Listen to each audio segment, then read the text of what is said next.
Welcome back to Super Mario Star Road. Only one star left to go in Bob-omb Battle Factory, the engine leak. Now this star is pretty interesting because it's in the exact same location as the first star in this world. So you might be wondering, hey, what's the point? Oh, please, please. I don't want to go through this again, though I had a really great comment about what happened last time in the comments to the last video, saying that there was more pool ball rape going on in that video than in the entirety of Ken's Labyrinth. I found that really funny. But yeah, the difference with the first star is that, you know, all these random holes, such as this one in the stage, well, now they're spewing out fire, so you basically just have to wait to go through. Now, that might seem a little tough considering some of the shit that you have to do to get up to the top, but really, it's not all that bad. The hardest one to dodge is in the section with all those barrels floating in the acid with a red coin on one of these barrels, but with the wall jump sequence that I did, it's entirely optional, so this star is not at all difficult. If you can do the first one, you can do this one. So once again, we get to this jump, which I want to be careful because of that slide over there. So yeah, that was about it. Really, really easy star if you're good enough to do the first one. This one isn't a block, however, unlike the first one, which was out in the open. So, we are now done with Bob-omb Battle Factory. Only one main level left to go. And we're about to take it on right now. As I said before, this last level has a bit of a weird difficulty curve going on. Starlight Runway, level 15, star number 1, is undoubtedly one of the more difficult stars in the game. Yet everything else is just so pathetically easy you would never believe that it's the last world. Now I'm going to dispose of this Chuckya in the stairs as well as this one here, just because this climb that I'm doing right now, I'm expecting to be doing it a lot.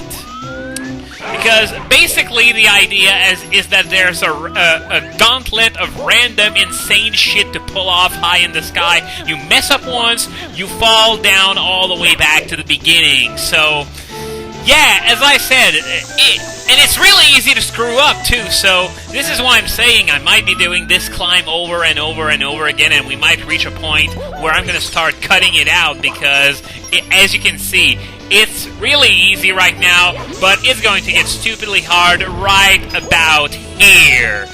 Yeah, we got some of these giant black balls barreling down this narrow pathway. Okay, so I think... And they swerve all over the place, too, which makes it even harder. So I think from here on out, I want to stay to the right side. And on top of that, there's a sniffet. I'm just going to avoid it. And I guess tank these hits because, well, if I went off to the side and got hit by one of these, it would toss me off the ledge. Now this here, you want to be absolutely perfect. That triple jump must be pulled off from... Oh no! I had it and then I just tripped on the ground pound button. So yeah, this is what you want to do. This is not good enough. You have to be on the very edge of that platform if you want to do it. No! Oh, so close. At least I'm landing on a few coins, so I'm going to get to heal myself. So, attempt number 2. Aren't we having fun already? And by the way, these ladders here, they're trolls. They're not meant to be climbed because if you remember the Mario 64 controls, Mario cannot climb ladders, mostly because there are no ladders to climb. They're purely cosmetic. Either way, Skelux decided to be sort of a troll here by putting this sign right here.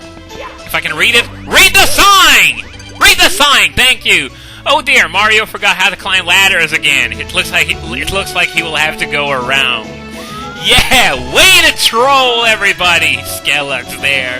And the weird thing is, even though there are no ladders in the original, my first instinct back when I first played this was to climb the ladders, even though Mario couldn't do it.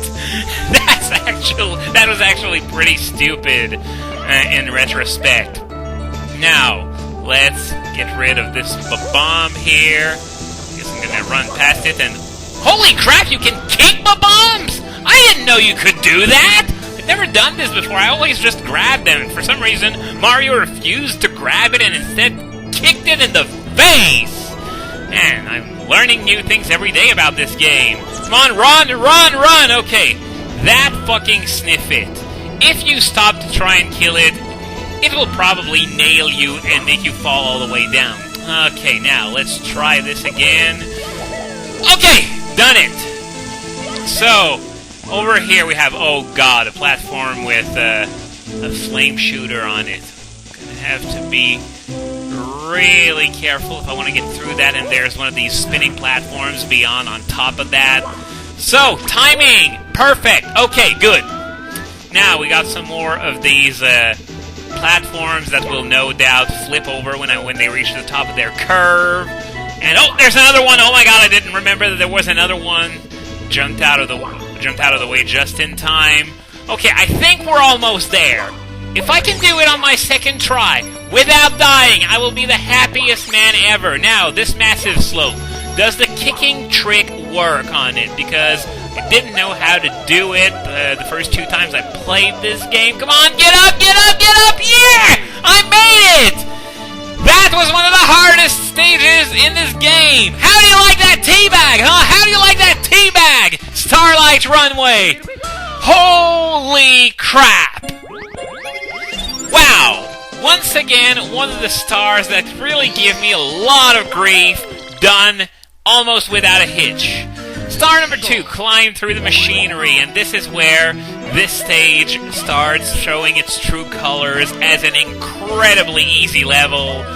In fact, overall, it's probably easier than Rainbow Ride, which is weird to say. I think Skelux maybe may have kept it for last because, cosmetically speaking, I think this is the best looking of all the levels in this game. Anyway, on top of that outdoor area, there's this sort of moon base area that is actually pretty extensive. You wouldn't expect that out of a Mario 64 ROM hack, but Skelux did a damn good job with it. Oh, killed a Sniffit without even meaning to. Well, I guess it's appropriate considering that I ignored the really dangerous one last time. Now, over here, this room is actually a bit tricky because there's acid and then there's these, like, moving platforms that you have to long jump onto. Oh! I overshot the jump a little. I remembered the distance I needed to cover being a little bit longer than that. Whoa! Yeah, it's a glitch that can happen if you keep up, down on your analog stick. Before you gain control of Mario, you're going to get catapulted back there for some reason. By the way, in case you haven't recognized it, and I don't see why you shouldn't, seeing how it's one of the best songs in the game it comes from, Bui Base Galaxy. I'm really a sucker for this song, I gotta say. Everyone goes on and on about Gusty Garden, but I prefer Battle Rock and Bui Base a lot more than Gusty Garden, to be perfectly honest with you. Ow!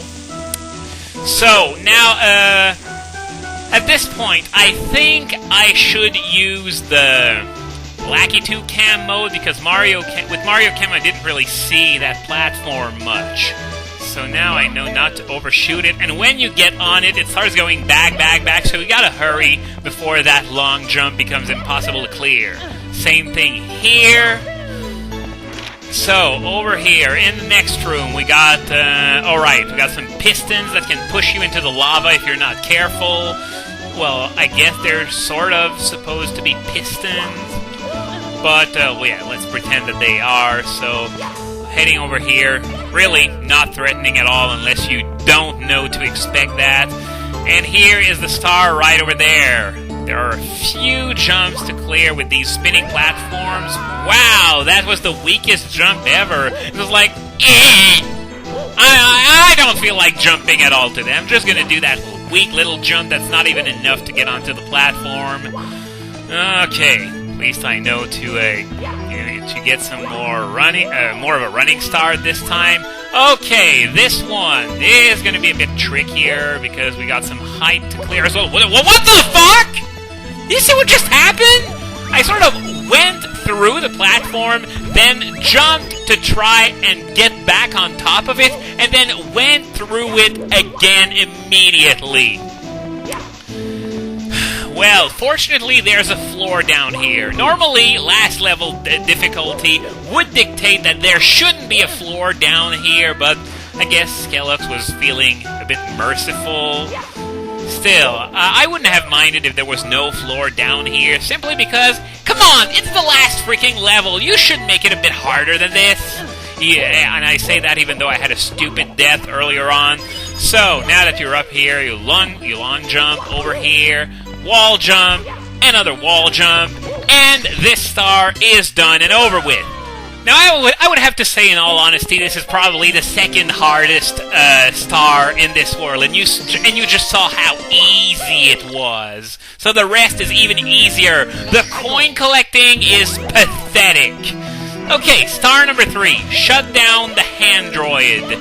Now, you may take a look at the star's name, and you probably know instantly what to expect, and honestly, it's actually pretty cool, but in case you don't know what to guess, I'm just going to keep you in the dark a little bit longer, because at least graphically, it's actually pretty cool what Skelux did there. So, for this star, you want to head in this general direction, as opposed to going further to the left when you did star number 2. Okay, now I think I have to do this, and then jump on here, and then get lifted up to this door right here. Okay, what do we got here? Oh, we got one of these sliding floors, don't we?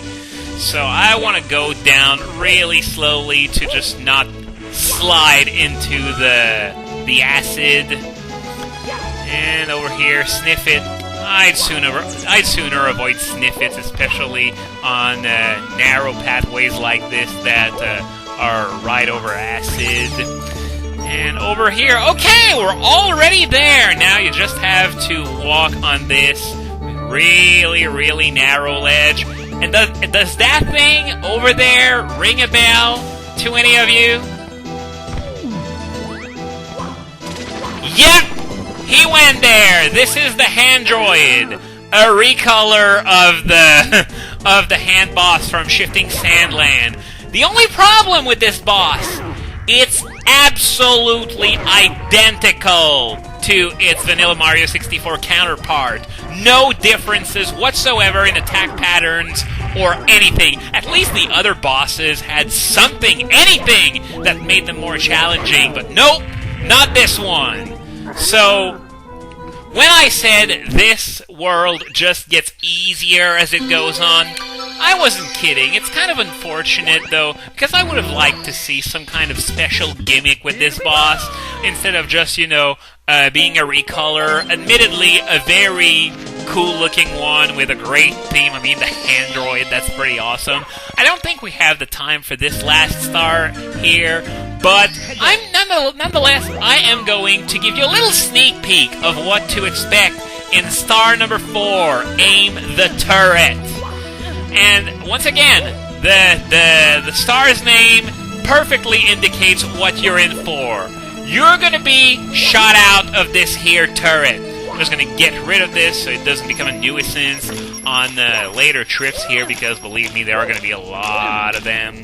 So what you want to do, get up these temporary stairs as fast as you can, and get into the turret, and there are 5 rings scattered over this level. You want to shoot yourself inside each of these 5 rings to make the star appear, and it counted, even though I got the ring straight in the face. Well, I guess Skelux was feeling generous when he programmed that, but come on, it's the last level, it should be harder than that. Anyway, now that you know what this star is about, we're going to complete it next time.